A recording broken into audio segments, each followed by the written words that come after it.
Vamos falar agora um pouco sobre o papel social da Prefeitura de Ribeirão Preto nessa pandemia, né? A gente esperava que a situação tivesse um pouco melhor um ano após a pandemia e a gente encontra um cenário totalmente adverso, né? Pior até do que encontrávamos 12 meses atrás. E isso afeta, obviamente, o lado social, afetou a economia, afeta a vida das pessoas, principalmente a vida das pessoas que pertencem a famílias mais vulneráveis. Em Ribeirão Preto, houve no ano passado uma entrega, né, de milhares de cestas básicas nas comunidades para famílias carentes que se cadastraram na prefeitura. E esse ano, a necessidade continua. A entrega vai continuar?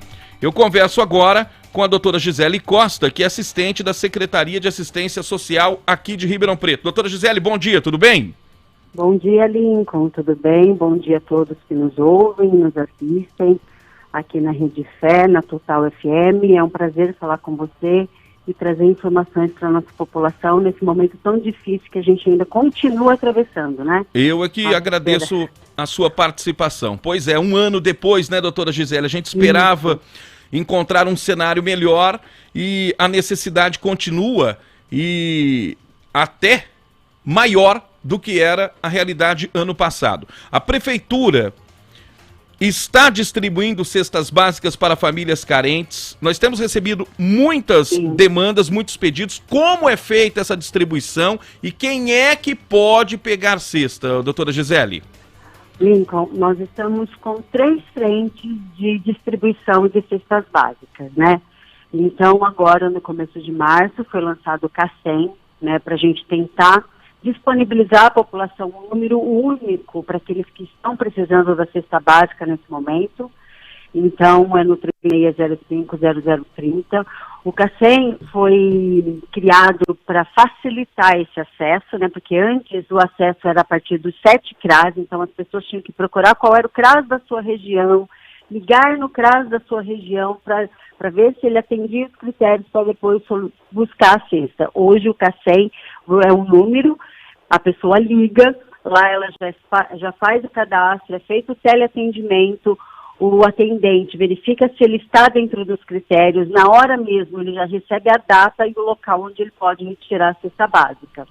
Né, nós também temos, o CRAS ainda continua, né, oferecendo cesta básica, mas aí é com um público muito específico, que já é aquele público que era acompanhado pelo CRAS. Então, aquela família que já é acompanhada pelo CRAS, não nessa situação de emergência, tá? A gente tem que deixar isso bem claro, não nessa situação de pandemia, né, porque o CRAS passou realmente a ser referência para toda a população, mas aquela família que já se encontrava em estado de vulnerabilidade social e risco e que já tem uma assistente social, que é a sua referência, essa família pode procurar a sua assistente social e dizer a ela que ele está precisando de cesta básica, que a partir da avaliação da assistente social ela pode liberar essa cesta para a família.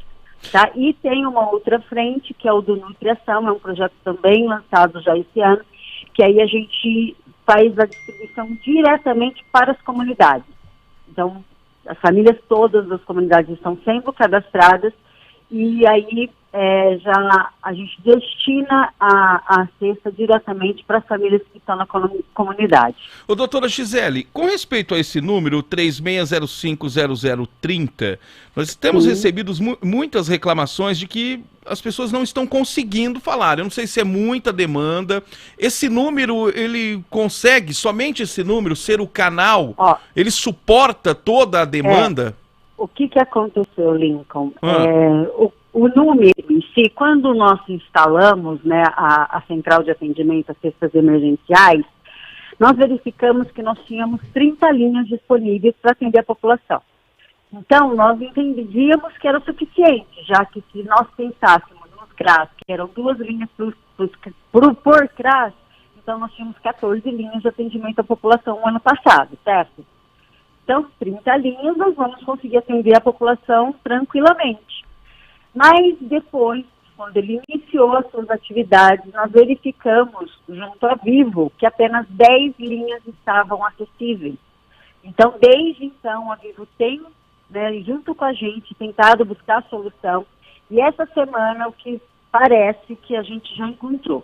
Então, está sendo reconfigurado todo o sistema.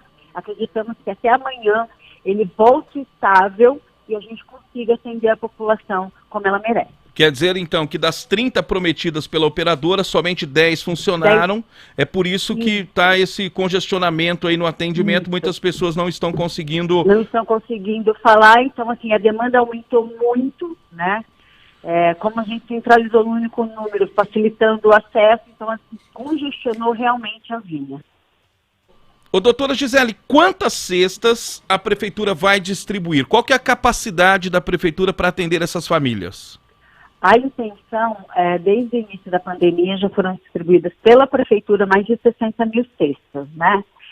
Nós estamos agora comprando mais 40 mil, Lincoln. Então, o que a gente entende é que até junho, julho, essa situação deve perdurar. Então, aproximadamente 40 mil cestas a gente está pensando em distribuir nesses meses. Até junho, 40 mil cestas. Qual que é o total, doutora Gisele? 60 mil, né, até janeiro, até agora foram distribuídas mais de 60 mil cestas e agora a gente já está com o processo de compra de mais 40 mil. Agora, a pessoa ela recebe uma cesta única ou esse atendimento é mensal? É mensal. Então, vamos lá. Para o CACEM, para cesta emergencial, a gente tem alguns critérios que precisam ser observados pelas famílias, tá? E a gente, só lembrando, Lincoln, que a gente também tem tido muitas ligações de famílias que não atendem os critérios, tá?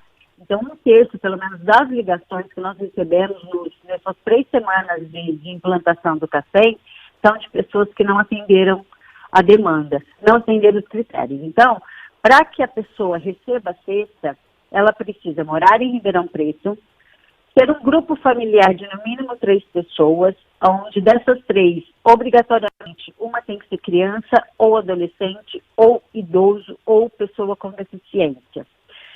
No caso de família monoparental, que só tem o pai, mãe ou um responsável, também tem que ter uma criança.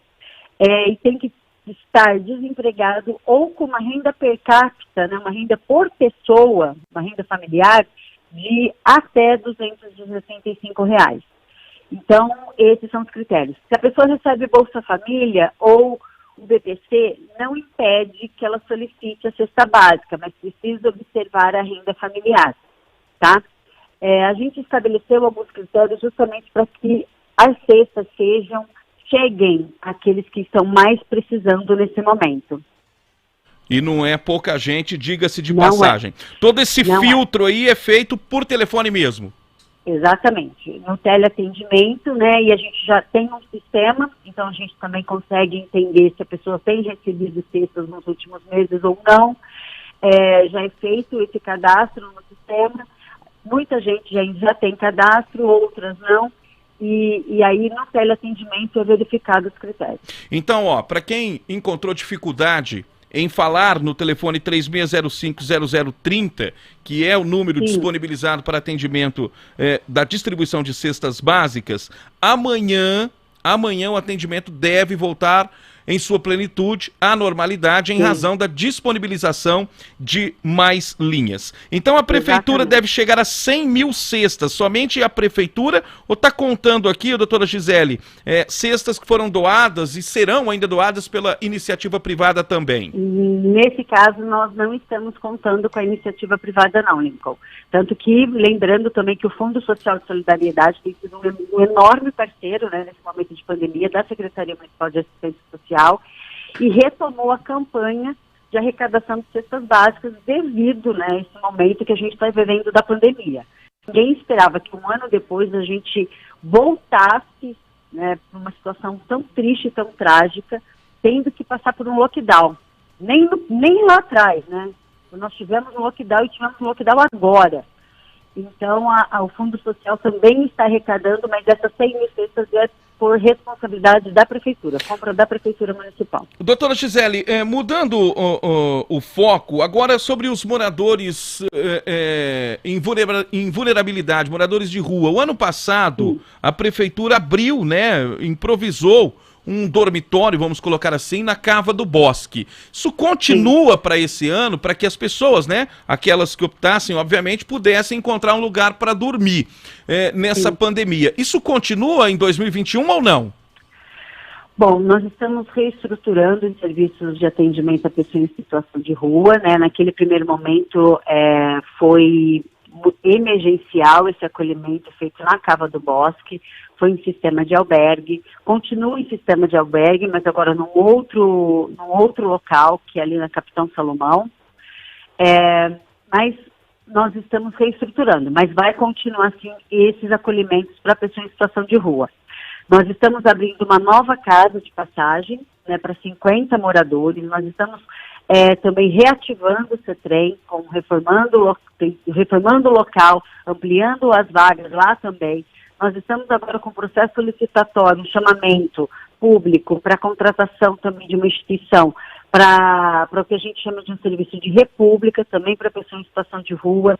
Já existe uma outra república para homens, existe uma casa também de acolhimento para mulher. Então, assim, toda assistência para pessoas em situação de rua vai continuar. E o intuito é ampliar as vagas de acolhimento. Doutora Gisele, enquanto a gente está falando aqui, né, ouvindo as suas explicações, nós estamos mostrando aqui, né, na nossa multiplataforma, aqui no Rádio com Imagem, as imagens que diariamente são registradas ali no entorno do Bom Prato. É claro que esse é um problema que tem de ser resolvido junto com o governo do estado de São Paulo, e eu entendo aqui que essa estrutura do Bom Prato ali na Saldanha Marinho já não aguenta mais a demanda, é muito pequena, é um local muito precário, né? Cresceu muito a procura pelo Bom Prato e certamente deve mudar de local, né? Um lugar mais amplo, uma área onde se ofereça área coberta para as pessoas não ficarem ali no sol esperando. A gente está mostrando imagens, nós temos inclusive imagens de cima, né? Imagens do drone ali do Bom Prato, e todo dia está formando fila, e essa fila ela é formada por pessoas que pertencem ao grupo de risco, né? Pelo menos a maioria ali, doutora Gisele, são vovôs, são vovós, são pessoas idosas, estão expostas a essa necessidade e a esse risco. A Secretaria de Assistência Social tem notado esse problema que está sendo registrado e aumentou agora na pandemia, doutora Gisele? Nós não tínhamos ainda essa informação. Nós sabíamos que sim, tem aumentado bastante, né, o fluxo, o volume de atendimento do Bom Prato, mas não que as filas chegassem à situação que está, que eu estou assistindo aqui pelo Facebook, né, o programa, mas nós não tínhamos essa informação não, Lincoln. Você está nos reportando agora. Nós sabemos da importância do Bom Prato, tanto que assistência social, juntamente com a Secretaria de Governo, com o prefeito, lutou bastante, né, para a implantação de um novo Bom Prato, esse próximo lá no HC, e é o que você disse, acho que agora o que a gente precisa buscar é melhorar esse atendimento à população. Me parece que há um projeto na prefeitura, né, pelo menos uma intenção de mudar esse prédio aí, mudar o local do Bom Prato, que é alugado pelo governo do estado de São Paulo. Sim. Esse prédio aí da Saldanha Marinho, ó, onde fica, sim, o Bom Prato, é ali onde tem aquela caixa d'água azul ali, ó, tá vendo a fila? Tem alguns guarda-sóis ali que protegem poucas pessoas. E convenhamos, né, gente, é uma situação até de humilhação para essas pessoas que ficam ali por 1h30, 2 horas na fila esperando ali para poder ter acesso a um prato de comida. E há alguma solução para isso, doutora Gisele? O que pode ser feito? Pelo menos para amenizar essa questão aí. Acho que já repensar o local, né, procurar um novo local para que a gente possa acolher melhor essas pessoas, dar o melhor atendimento a eles. E a gente tentar buscar nesse momento, até que se encontre esse novo local, de alguma forma, né, tentar ou com mais guarda-sóis ou com tendas, alguma forma de melhorar essa fila aí, Lincoln. A gente vai ver se consegue entrar em contato com o gestor do Bom Prato e ver o que a gente pode contribuir nesse sentido. Além dessa situação, né, a vulnerabilidade, tem o problema da pandemia aí, né, como principal questão. Sim. Que a gente viu essa fila inclusive no lockdown, né? Era o único ponto de movimento em Ribeirão Preto, era na frente do Bom Prato. E a fila, como a gente está percebendo, essas imagens são de ontem, ela dobra ali o quarteirão da Saldanha Marinho, o quadrilátero ali, Saldanha Marinho, a Lafayette do lado de cima e a Florêncio de Abreu, né? Ela forma um U até Amador Bueno. Então, pelo menos algumas medidas para amenizar essa questão devem ser tomadas, né? É claro que o Bom Prato, ele é um programa ótimo, é um programa que deu certo, tanto que tem essa procura aí. É comida de qualidade e é acessível. Agora, o que precisa melhorar é a estrutura. Esse Bom Prato da Saldanha Marinho já não suporta mais a demanda. Tem que aumentar, tem que ser maior. O que você disse também, o Bom Prato hoje, a maior procura é pelos idosos, né? Por conta da boa alimentação e do valor, né? Porque é um valor bastante acessível para a população como um todo. Então, os idosos e a pessoa em situação de rua no horário de almoço é o grande volume de público do Bom Prato hoje. A gente tem que sempre valorizar esse serviço que veio só para agregar a Ribeirão Preto e trazer segurança alimentar para a nossa população. Doutora Gisele, obrigado por sua participação aqui, pelas explicações, e a gente vai ficar de olho aqui, tomara que a Vivo, né? Então a questão é a Vivo, quando mais precisa, né?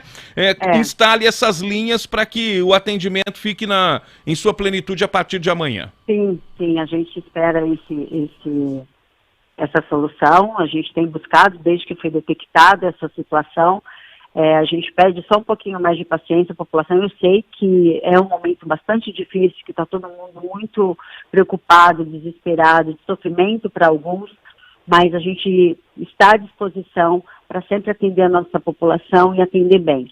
As cestas básicas vão continuar, a gente está tentando o máximo chegar às comunidades, a todos aqueles que precisam. Tá certo, então. Obrigado a doutora Gisele. A Gisele está como assistente na Secretaria de Assistência Social.